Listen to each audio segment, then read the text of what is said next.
எந்த செயலாக செய்தாலும் அந்த விஷயத்தில் ஒரு முன்மாதிரி எப்போதும் யாராக இருக்க வேண்டும்? முஹம்மது நபி ஸல்லல்லாஹு அலைஹி வஸல்லம் அவர்கள். நான் முஸ்லீம் ஆயிட்டேன், இப்போ நான் இஷ்டப்படி என்னுடைய தாவத்தை அழிப்பு பண்ணி கொடுக்க முடியாது, நான் இஷ்டப்படி என்னுடைய வீட்டில் போய் சொல்ல முடியாது. அதுக்குன்னு ஒரு சில ஒழுக்கம், அதுக்குன்னு ஒரு சில முறைகள் இருக்கிறது. அதனால் தான் சூரத்துல் அஹ்ஸாப்ல அல்லாஹ் கூறுகின்றான், லகத் கான லகும் ஃபீ ரசூலில்லாஹ் உஸ்வத்துன் ஹஸனா.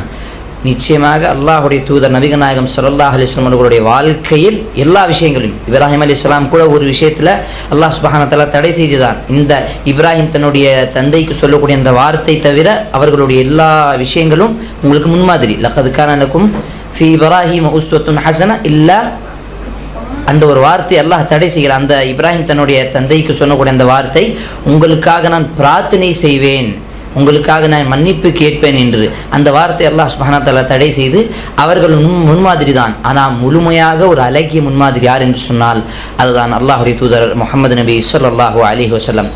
ஒரு மனிதன் முஸ்லிமாக மாறி அல்லது பிறப்பால் முஸ்லிமாக இருந்தார் என்று சொன்னால் அவன் எப்படி தாவத், இந்த அழைப்பு பணியை கொண்டு வர வேண்டும், மக்களுக்கு எப்படி சொல்ல வேண்டும் என்று பார்த்தால், முதலாவது அல்லாஹுடைய தூதர் ஸல்லல்லாஹு அலைஹி வஸல்லம் ரசூலாக வந்த ஒரு சூரா, ஒரு அத்தியாயம் சூரத்துல் முத்தஸ்ஸிர்.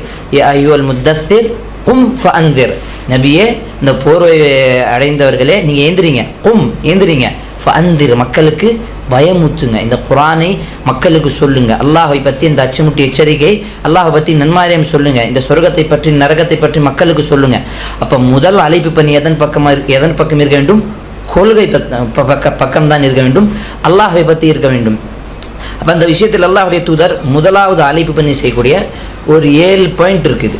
7 பாயிண்ட் அல்லாஹுடைய தூதர் தன்னுடைய வாழ்க்கையில் அழைப்பு பண்ணி செய்த ஒரு முறை காண்பிக்கிறாங்க. முதலாவது நேரடியாக சந்தித்து ஒரு மனிதனை அழைப்பு பண்ணி கொடுப்பது. இது அல்லாஹுடைய தூதர் ஸல்லல்லாஹு அலைஹி வஸல்லம் நிறைய சஹாபாக்களிடம் இந்த மாதிரி அழைப்பு பண்ணி கொடுத்துருக்குறாங்க. வரக்கூடிய அபூபக்கராக இருக்கட்டும், முதல் அழைப்பு பண்ணி யார்கிட்ட கொடுக்குறாங்க? தன்னுடைய மனைவி ஹதீஜா ரலியல்லாஹு அன்ஹா அவர்கள்ட்ட. அதற்கு பிறகு அலி ரதின் அவர்கள், உஸ்மான் ரலியல்லாஹு அன்ஹு அவர்கள். இந்த மாதிரி தனித்தனி நபராக சந்தித்து அல்லாஹ் ஒருவன் தான், அல்லாஹை தவிர வேறு யாரும் வணக்கத்திற்கு உண்மையான இறைவன் வேறு யாரும் கிடையாது, இந்த சந்திரனும் இந்த சூரியனையும் இந்த பூமியையும் படைத்த இறைவன் உண்மையான இறைவன் அந்த அல்லாஹ் தான். இப்போ அந்த ஒரு வசனத்தை தனித்தனி மனிதராக சந்தித்து சொன்ன ஒரு வசனம் தான் முதலாவது ஒரு அழைப்பு பணியின் முறை. இரண்டாவது அழைப்பு பணியுடைய முறை பார்க்கும்போது அல்லாஹுடைய தூதர் ஸல்லல்லாஹு அலைஹி வஸல்லம் குர்ஆனை ஓதி அழைப்பு பண்ணி கொடுப்பார்கள். முதலாவது தனி நபராக சந்திப்பார்கள். இரண்டாவது மார்க்கெட்டில் போய், காபாக்கு முன்னாடி, இந்த மாதிரி மக்கள் நடமாட்டம் இருக்கக்கூடிய அந்த இடத்துல போய் குர்ஆனை ஓதுவார்கள். மற்ற கிதாபுகளை ஓதுவது, படிப்பது அல்லாஹுடைய தூதர் ஸல்லல்லாஹு அலைஹி வஸல்லம்